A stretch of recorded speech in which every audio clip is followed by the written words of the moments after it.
الحمدللہ رب العالمین والعاقبۃ للمتقین الصلاۃ والسلام علی سید الانبیاء والمرسلین الصلاۃ والسلام علی عبدہ ورسولہ محمد المصطفیٰ امام الانبیاء خاتم النبیین وعلی آلہ واصحابہ الطیبین الطاہرین رضوان اللہ تعالی علیہم اجمعین. قال اللہ تعالی فی القرآن المجید والفرقان الحمید وما ارسلناک الا رحمۃ للعالمین نحمدہ ونصلی علی رسولہ الکریم اما بعد. ہزار بار بشویم دہن مشک و گلاب ہنوز نامت و گفتن کمال بے ادبیست ادبگاہی است زیر آسماں از عرش نازک تر نفس دم کر دمی آید جنید و بایزید اینجا. ناظرین السلام علیکم ورحمۃ اللہ وبرکاتہ. جشن میلاد النبی صلی اللہ علیہ وسلم میں آپ کا میزبان سید کاظم شرفی آپ تمام کا تہ دل سے خیر مقدم کرتا ہے. ناظرین، انسان کو اپنی زندگی کو صحیح سمت میں گامزن کرنے کے لیے ایک آئیڈیل کی ضرورت پڑتی ہے. اس آئیڈیل کی حیات کو، اس کی زندگی کو اور اس کے جو صفات ہوتے ہیں اس کو سمجھ کر اپنی زندگی کی سمت کو طے کرتا ہے. اگر ہم دنیا میں ڈھونڈنے لگیں کہ ایسا کون شخص ہے جس کی ایسی صفات ہیں جو مکمل ہیں اور ہمارے لیے آگے رہنما ہیں، اگر ہم نظر دوڑائیں تو بہت سے ایسے شخصیات ملتے ہیں، لیکن ہمارے اور آپ کے آقا مولا تاجدار مدینہ سیدنا احمد مجتبی محمد مصطفیٰ صلی اللہ علیہ وآلہ وسلم کی حیات طیبہ ایک ایسی روشن کتاب ہے جس کے ذریعے سے بہت آسانی کے ساتھ ہم اپنی زندگی کی سمت قائم کر سکتے ہیں. آج ہم نے جو موضوع رکھا ہے مطالعہ سیرت کے بغیر تعمیر حیات جو ہے وہ ممکن نہیں ہے. اس سلسلے میں گفتگو کے لیے ہم نے جن عالم دین کو یہاں پر مدعو کیا ہے، ہمارے ساتھ بڑے صغیر میں آج آپ کے بہت سے بیانات، آپ کے کارنامے اور فقہی معلومات کے تئیں آپ نے جو کارہائے نمایاں انجام دیے ہیں لوگوں کو بہت فائدہ پہنچا رہے ہیں. آئیے میں ان کا تعارف کروا دیتا ہوں. ہمارے ساتھ موجود ہیں حضرت علامہ مولانا مفتی سید ضیاء الدین نقشبندی قادری صاحب، شیخ الفقہ جامعہ نظامیہ حیدرآباد اور director Abul Hasanat Islamic research centre www.ziaislamic.com. محترم، پروگرام میں آپ کا خیر مقدم ہے. اس کے علاوہ ناظرین، بہترین نعت پاک کے لیے ہم نے آج پھر سے اسد بھائی کو یہاں پہ مدعو کیا ہے. اسد خان صاحب نعت پاک پروگرام میں پیش کریں گے. اسد بھائی، آپ کا بھی پروگرام میں خیر مقدم ہے. مفتی صاحب قبلہ، جس طرح ابھی ہم نے ابتدائی کلمات میں جو گفتگو کی کہ ایک انسان کو آگے بڑھنے کے لیے، اپنی زندگی کو صحیح سمت دینے کے لیے اور گاڑی صحیح چلے اس کی زندگی کی، میں نے جیسے مثال دی اور ہم نے آج جو ٹاپک رکھا ہے ہماری گفتگو کا جو محور ہے مطالعہ سیرت کے بغیر جو ہے تعمیر حیات وہ جو ہے ممکن نہیں ہے. زندگی کے ان معاملات کے یا اس کے جو نشیب و فراز ہیں اس کو صحیح سمت کیسے ملے گی سیرت طیبہ سے؟ الحمد للہ رب العالمین والصلاة والسلام على حبیبہ سید الانبیاء واشرف المرسلین وعلى آلہ الطیبین الطاہرین واصحابہ الاکرمین الافضلین ومن اہتدى بہدیہم وسار على نہجہم الى یوم الدین اجمعین. اما بعد فاعوذ باللہ من الشیطان الرجیم. بسم اللہ الرحمن الرحیم. لقد كان لكم في رسول الله أسوة حسنة. صدق الله العظيم. السلام علیکم ورحمۃ اللہ وبرکاتہ. وعلیکم السلام ورحمۃ اللہ. یقیناً مطالعہ سیرت کے بغیر تعمیر حیات ممکن نہیں. حبیب کریم صلی اللہ تعالی علیہ وآلہ وصحبہ وسلم کی سیرت طیبہ کی کامل اور اکمل سیرت طیبہ ہے. اس لیے رب العالمین نے فرمایا لقد كان لكم في رسول الله أسوة حسنة. یقیناً تمہارے لیے اللہ کے رسول صلی اللہ علیہ وسلم کی ذات گرامی میں ایک بہترین نمونہ ہے.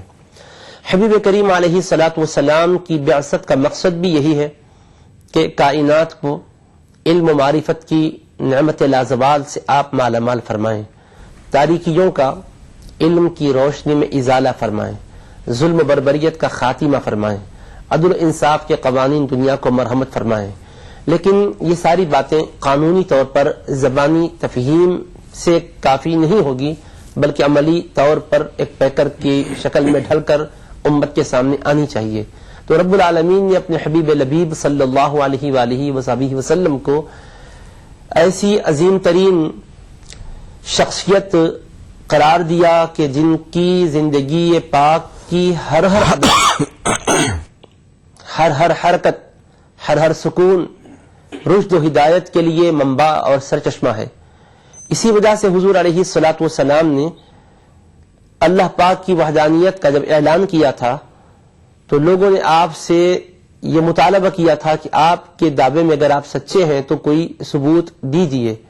تو رب العالمین نے حبیب کریم علیہ الصلوۃ والسلام کی زبان مقدس سے اعلان کروایا فقد لبثت فیکم عمرا من قبلہ افلا تعقلون، کہ یقیناً میں نے اس سے پیشتر تم میں اپنی عمر کا ایک حصہ گزارا ہے، کیا تم عقل سے کام نہیں لیتے؟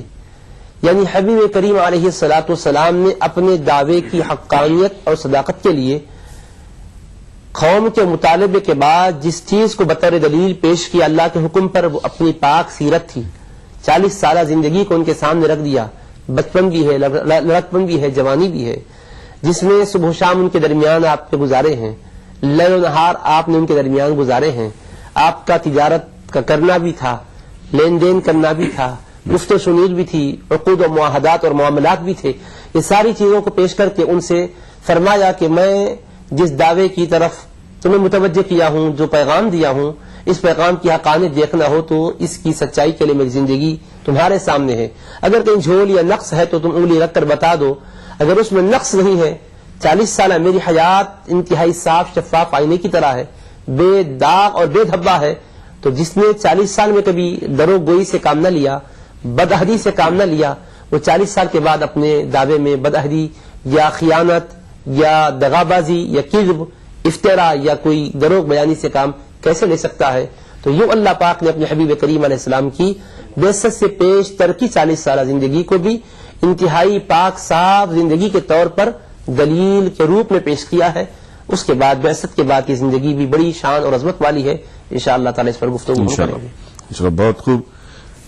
ناظرین، گفتگو کا ہم نے آغاز کیا ہے. یقیناً سیرت طیبہ کا مطالعہ یہی نہیں کہ صرف آپ کو اپنی زندگی کو گزارنے کا طریقہ بتاتا ہے، بلکہ یہ قرب الہی کا ایک بہترین ذریعہ بن جاتا ہے اور اطمینان قلب کا ایک ذریعہ بن جاتا ہے.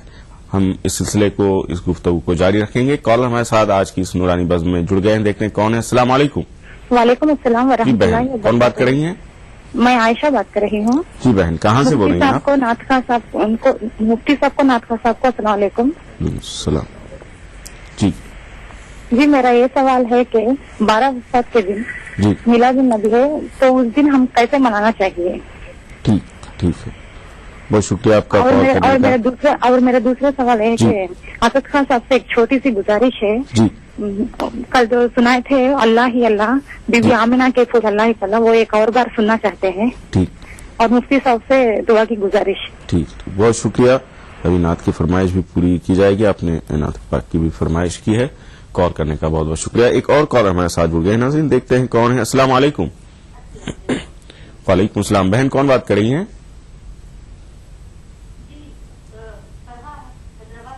جی فرا صاحبہ، کیا پوچھنا چاہیں گے؟ جی آپ کی آواز آ رہی ہے، کیا کہنا چاہیں گے آپ؟ مبارکباد پیش کرنا ہے تمام عالم اسلام کو میلاد النبی آپ کو بھی ربیع بہت الاول بہت کی مبارک. مبارکباد. جی اور دوسرے، حضرت میں ایک ایسے مہم سے جڑی ہوئی ہوں جس میں جانور اور درختوں کی تحفظ کے لیے کام کیا جاتا ہے. جی اور ایک ٹیچر ہونے کے حساب سے جی میں بچوں میں بھی اسی طرف بیداری کی کوشش کرتی ہوں. جی جی اور حضور صلی اللہ علیہ وسلم جو تمام کریچرز کے لیے، تمام کے لیے رحمت اللہ عالمین ہے. جی جی تو میرا تو یہی ماننا تھا، لیکن کچھ لوگوں نے یہ کہا کہ یہ جانور وغیرہ کے لیے تحفظ کے لیے کام کرنا اسلامی نقطہ نظر سے کوئی مناسب نہیں ہے. تو یہ آپ سے جاننا تھا.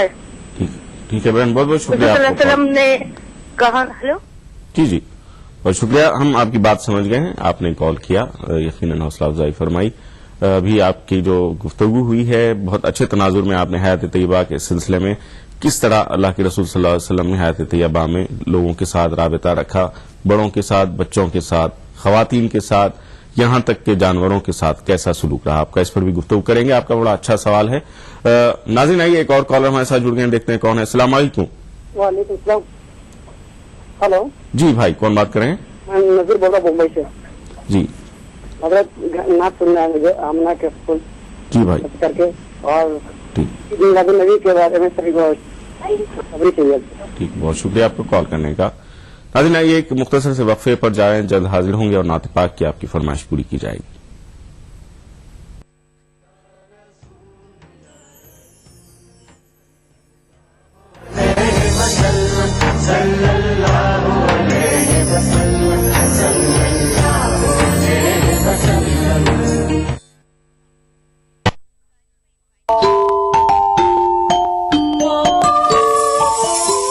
اسلام فار کڈز یعنی اسلام بچوں کے لیے، اس پروگرام میں قرآن اور حدیث کے قصے اور واقعات، حضرت محمد صلی اللہ علیہ وسلم اور صحابہ کی زندگی کے حالات اور اسلامی تعلیمات کے اہم واقعات پیش کیے جائیں گے. اس میں ہمارے لیے سبق ہے، گائیڈنس ہے اور رہنمائی کا سامان ہے. اسی کے ساتھ ساتھ اسلامی تعلیمات کی وہ باتیں بھی ہم آپ کے سامنے رکھیں گے جس میں مورل ویلیوز سکھائی گئی ہیں، تاکہ ہم اپنے اندر اعلیٰ کیریکٹر، اعلیٰ اخلاق پیدا کر سکیں اور دنیا اور آخرت میں کامیابی حاصل کر سکیں. اسلام فار کڈز ہر اتوار صبح 9 بجے صرف ETV اردو پر. ادا کروں نماز مسجد حرام میں ایسا دن آئے، میرے اللہ یہ سعادت میرے حصے میں ایک دن آئے. ربنا آتنا في الدنيا حسنة وفي الآخرة حسنة وقنا عذاب النار. وصلى الله وسلم على عبده ورسوله نبينا محمد وآله وصحبه أجمعين والحمد لله رب العالمين. الحمد لله رب العالمين الرحمن الرحيم مالك يوم الدين إياك نعبد وإياك نستعين اهدنا الصراط المستقيم صراط الذين أنعمت عليهم غير المغضوب عليهم ولا الضالين. ETV اردو پر پہلی بار مسجد حرام مکہ مکرمہ سے خطبہ جمعہ اور نماز جمعہ کے روح پرور مناظر کا راست ٹیلی کاسٹ ہر جمعہ دوپہر 3 بجے صرف ETV اردو پر.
دیکھیے ETV اردو سبھی DTH platform per.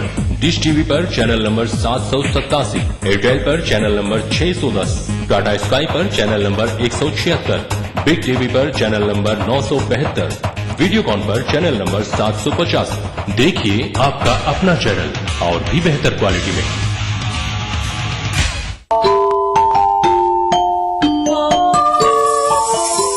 Islam for kids یعنی اسلام بچوں کے لیے، اس پروگرام میں قرآن اور حدیث کے قصے اور واقعات، حضرت محمد صلی اللہ علیہ وسلم اور صحابہ کی زندگی کے حالات اور اسلامی تعلیمات کے اہم واقعات پیش کیے جائیں گے. اس میں ہمارے لیے سبق ہے، گائیڈنس ہے اور رہنمائی کا سامان ہے.